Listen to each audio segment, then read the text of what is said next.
di kelas 11 MIA, di mana pada kesempatan ini kita lanjutkan materi yang kita telah terima minggu lalu, dan pada kesempatan ini kita masuk ke dalam termokimia.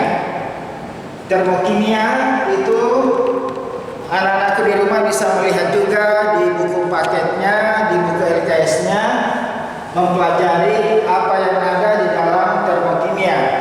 Pada hari ini kita masuk di dalam termokimia energi dan lingkungan.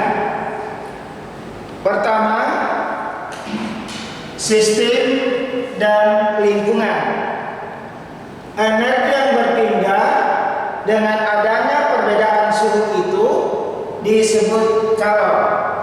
Kalor ini biasa juga disebut energi. Ini kalor. Ilmu yang mempelajari perubahan kalor atau perubahan energi itu disebut termokimia.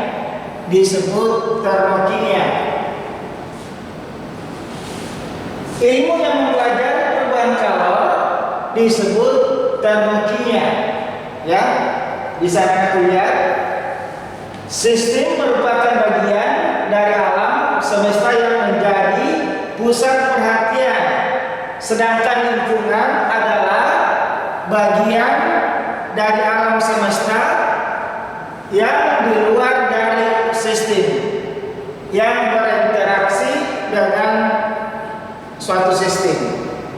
Contoh, pada reaksi antara logam kalsium, ini logam kalsium Ca dengan simbol Ca, logam kalsium salah satu contoh, dengan air itu H2O yang berlangsung dalam gelas kimia.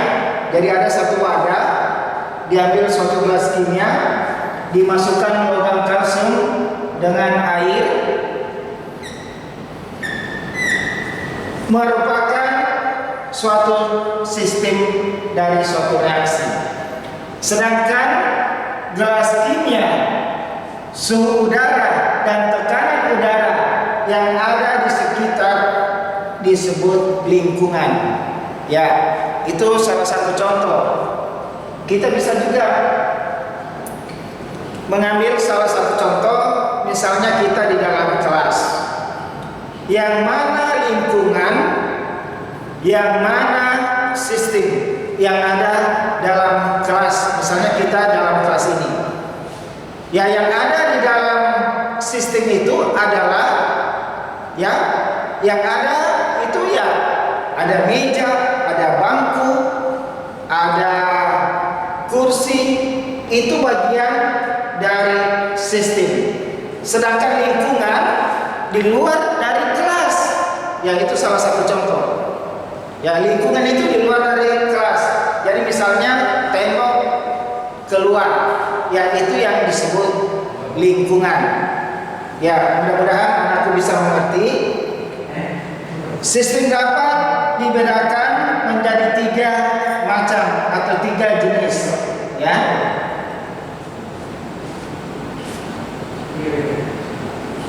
Dibedakan menjadi 3 macam atau 3 jenis berdasarkan interaksi dengan lingkungan.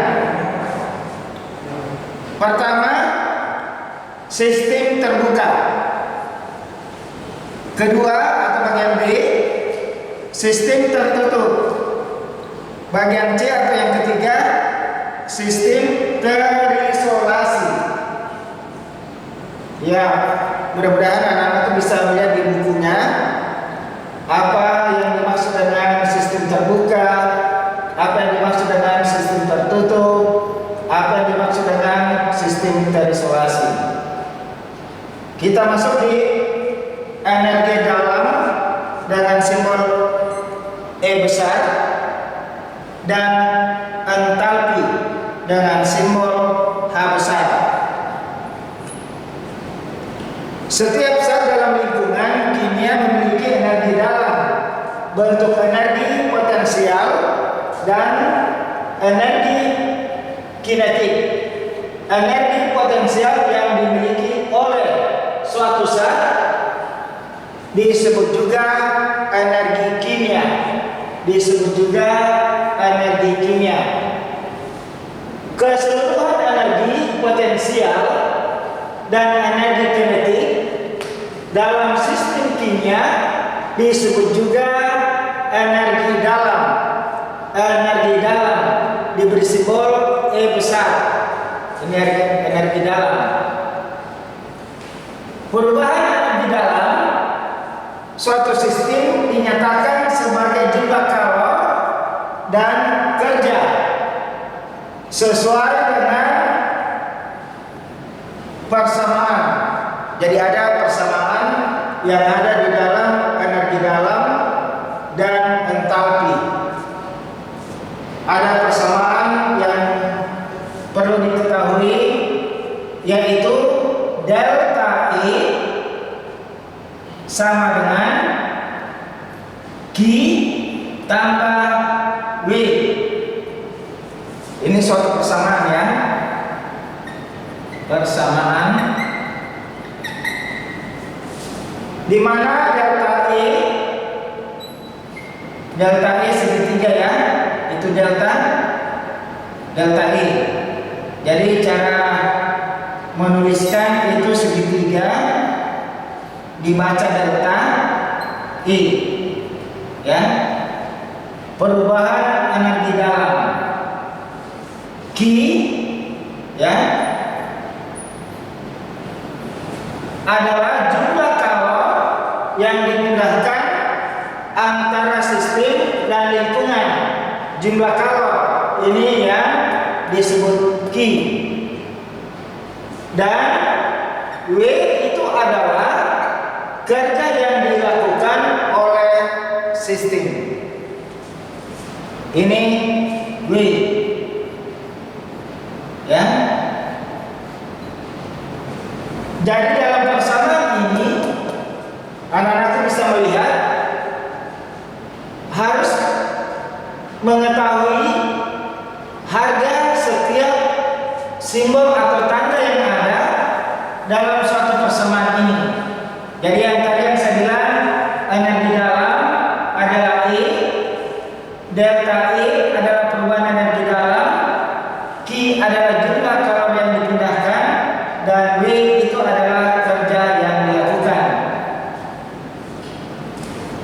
Apa yang ada yang Bapak berikan pada kesempatan ini, mudah-mudahan anak-anakku di rumah bisa melihat di dalam termokimia itu energi dan lingkungan, sistem dan lingkungan, energi dalam diberi simbol E besar dan entalpi diberi simbol H besar, serta persamaan yang ada di dalam menentukan perubahan energi dalam sistem maupun lingkungan. Mudah-mudahan anakku di rumah dapat mengerti, dapat memahami materi yang diberikan pada hari ini, dan kita bisa lanjutkan minggu depan untuk lanjutan dari materi termokimia selanjutnya.